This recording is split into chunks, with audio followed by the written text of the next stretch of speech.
et souvent une malédiction. Ainsi, il suffit de ne rien faire et d'être désespéré pour faire n'importe quoi.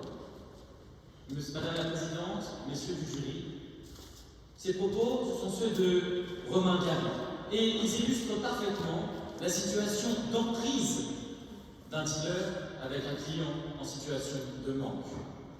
Qu'est-ce alors que la drogue du désespéré, si ce n'est une lueur d'espoir? Madame Arma s'est rendue coupable du délit d'abus de faiblesse le jour où elle a troqué ses vêtements de voyante avec l'attirail de dealeuse d'espoir. Elle avait devant elle une victime désespérée, blessée et endeuillée.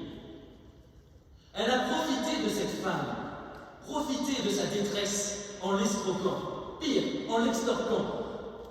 En effet, Madame Arma a sacrifié son honnêteté sur l'autel de la cupidité.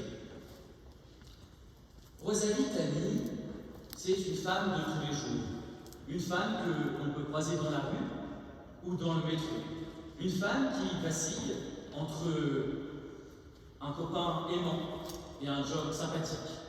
Rosalie Tani, finalement, c'est Madame Tout-le-Monde, mais la vie, ce n'est pas un long fleuve tranquille. Pire, pour Rosalie, c'est un tsunami qui l'attend. En quelques semaines, sa vie va être bouleversée. Pire, elle va s'effondrer. Elle va perdre d'abord ce qui était son pilier, son futur mari, qui s'en va avec sa collègue. Puis, elle va perdre son emploi de toujours. Enfin, parce que les malheurs ne viennent jamais seuls, Rosalie va perdre son père, parti dans un autre monde. Imaginez la douleur que ressent un homme ou une femme lorsqu'il perd à la fois famille, emploi et amour. L'être humain est fait de résilience. Il peut se battre, il peut rebondir.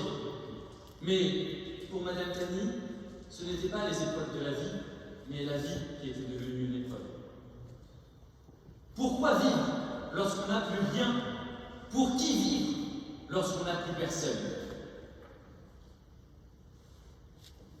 Madame Tani avait tout perdu et c'est pourquoi elle va se rendre à une consultation de psychologie, espérant aller mieux, sachant son état très instable. Malheureusement pour elle, cela ne fonctionnera pas. C'est pourquoi, désespérée, dos au mur, elle se rendra dans un cabinet de voyance. Des rideaux violets, des boules de cristal et une odeur d'encens. Un décor qui prête à sourire, tant il semble caricatural. Mais, voyez-vous, motivée par l'énergie du désespoir, Rosalie Tani n'a pas regardé cela. Elle a simplement écouté. Écouté une femme, une voyante qui, au premier rendez-vous, a su la surprendre, troquant la lecture de l'avenir avec le ressassement du passé. Voilà donc qu'on ne prédit pas l'avenir, mais on parle de ce qui s'est passé. Et là, malgré cela, Rosalie y est retournée. Et lors du deuxième rendez-vous, Madame Arma a cette fois-ci joué, ce qu'est son rôle, la carte de la prédiction. Elle lui explique que le pire est derrière elle. Pas très étonnant. Et elle lui explique également que tout ira mieux. Voyez-vous, c'est peut-être ce que je voulais attendre, ou ce que voulait entendre Rosalie, sans doute, mais c'était aussi le pire qui pouvait lui arriver. Parce que ce deuxième rendez-vous constitue la piqûre d'espoir qui fait passer Rosalie de la cliente à la dépendante.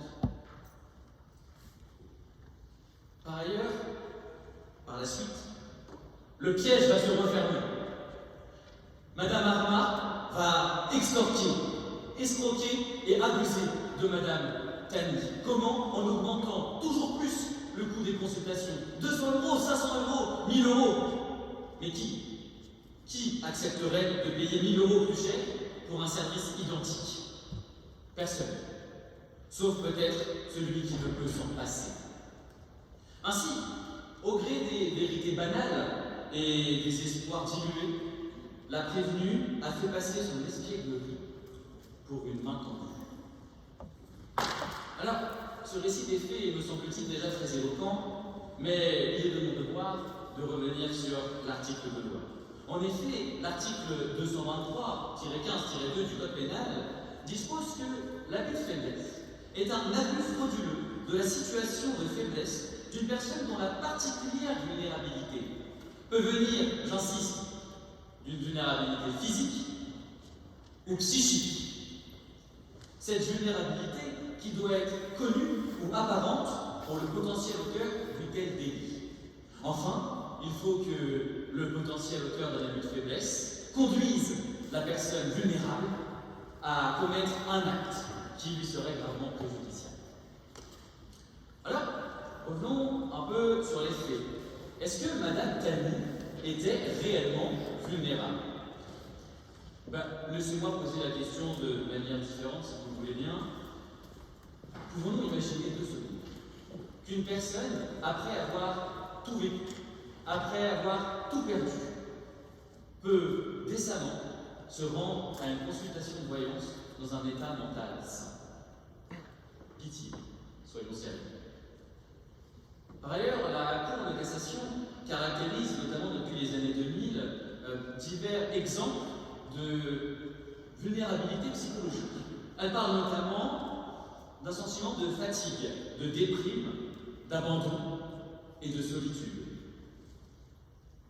Perdre 2 hommes de sa vie et le métier de son avenir constitue, je le crois, largement des sentiments de fatigue, de déprime, d'abandon et de solitude.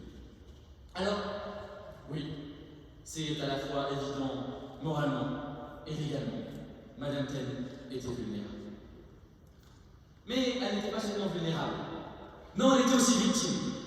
Victime d'une voyante malveillante qui, au premier rendez-vous, substituera ce qui était normalement son rôle, lire l'avenir, à de l'histoire. Elle lui facturera 300 € un simple récit autobiographique. Permettez-moi de dire que ça me semble un petit peu excessif. Mais, récoltant ainsi sa confiance, elle va au 2e rendez-vous utiliser des vérités générales. Des vérités générales pour convaincre Rosalie qu'elle peut totalement lui faire confiance. Mais là, je ne vais pas m'en prendre directement à Madame Arma. Je vais plutôt développer ce qui s'appelle l'effet Bernoulli. Qu'est-ce que cet effet, me diriez-vous? Eh bien, c'est le théorème selon lequel les individus acceptent de croire à une vérité générale en oubliant qu'elle peut s'appliquer à d'autres personnes. Concrètement, c'est comme cela que fonctionnent les horoscopes, avec une appellation qui est dite de la validation subjective. Encore une fois, un terme un peu barbare, ça signifie simplement qu'on accepte de croire à une vérité parce qu'on souhaite la croire vraie. Eh bien, Madame Arma nous a donné un bel exemple. Elle a facturé 400 € le fait de dire à Rosalie qu'elle trouvera bientôt l'amour. Alors, ma mère me dit ça depuis 10 ans et elle ne l'a jamais facturé.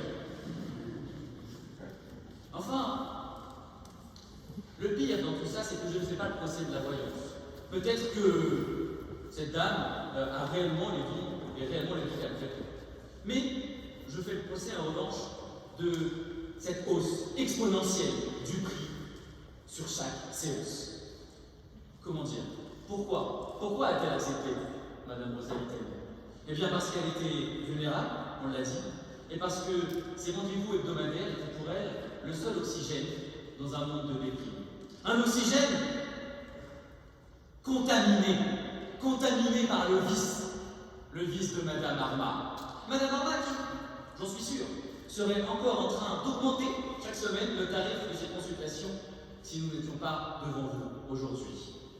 Peut-être aurait-elle s'arrêter, parce que je ne pense pas que Madame Tani avait un portefeuille infini. Enfin, la justice, mes amis, la justice est le droit du plus faible. C'est pas moi qui le dis, c'est Joubert, et lorsqu'il dit cela, il dit quelque chose de très juste. La justice, c'est pas le droit du plus fort, c'est pas le droit du plus malin, et c'est encore moins le droit du plus vicieux. Tout à l'heure, nous parlions de morale. Le droit n'est pas la morale, c'est vrai, mais la morale, fort heureusement, influe parfois le droit. Et laissez-moi vous dire que le comportement abject de Madame Arma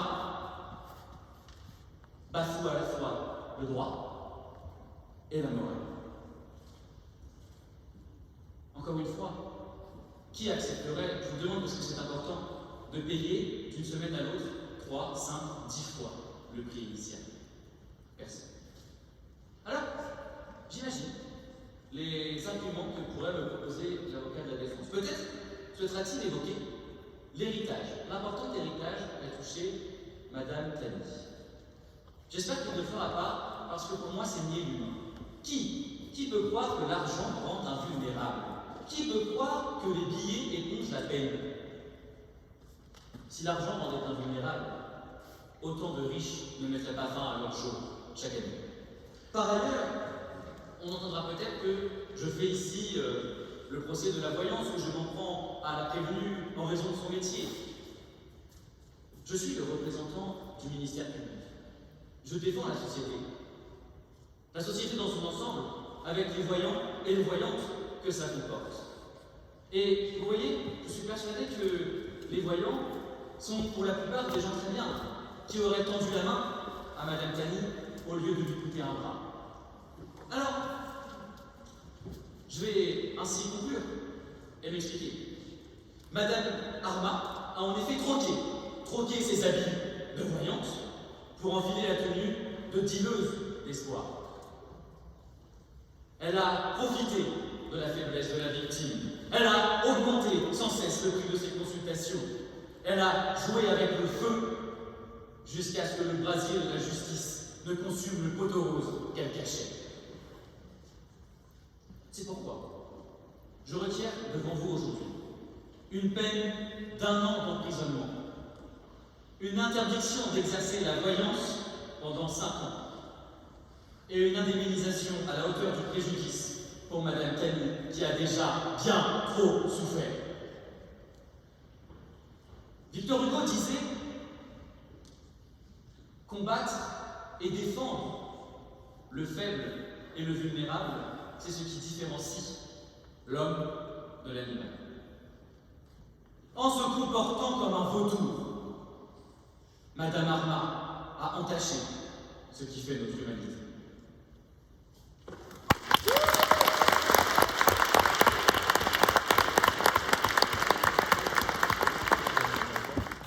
Si Madame Arma arrive à lire l'avenir, il semblerait que Monsieur l'avocat de la défense ne sache pas lire le présent. Alors, j'apprends, et je vous dis avec beaucoup de toupet, que j'aurais oublié que les voyants avaient le droit d'exercer. C'est vrai, c'est pas comme si j'avais terminé mon réquisitoire comme ça. Par ailleurs, Monsieur l'avocat de la défense se place en dieu du droit et nous explique ce que j'ai le droit de requérir et ce que je n'ai pas le droit de requérir. Alors, permettez-moi de vous rappeler le cours de première année, je requiers, vous défendez. Et par ailleurs, parce que sincèrement ça va bien m'embêter, je suis d'accord avec l'avocat de la défense. Et dans mon rôle, c'est quand même assez surprenant. Vous avez raison. Votre client n'est pas coupable d'escroquerie. Dommage, à l'aide à une faiblesse.